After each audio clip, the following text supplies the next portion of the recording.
ভাবছিলাম এই পৃথিবীতে অনেক শখের মানুষ আছে, অনেক মানুষ পাশে থাকবে, অনেক মানুষ ভালোবাসবে, কিন্তু কেউ নেই।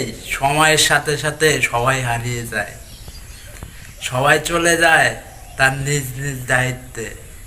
সবাই সবার জীবন নিয়ে ব্যস্ত, কেউ কারো কথা ভাবে না।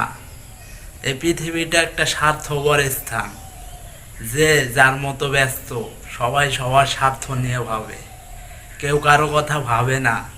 কি জন্যে ভাবে না জানি না। ভাবছিলাম ছেলেবেলায় যে এই পৃথিবীতে অনেক মানুষ আছে ভালোবাসার, কিন্তু আসলে বড় হয়ে দেখি এই পৃথিবীতে আমি ছাড়া আমাকে বোঝার মতো কেউ নাই। কারণ কি জানো বন্ধুরা? কারণ হইল এই পৃথিবীতে সব মানুষ চেনে টাকা। টাকা হইলে সবাই সবার পাশে থাকে,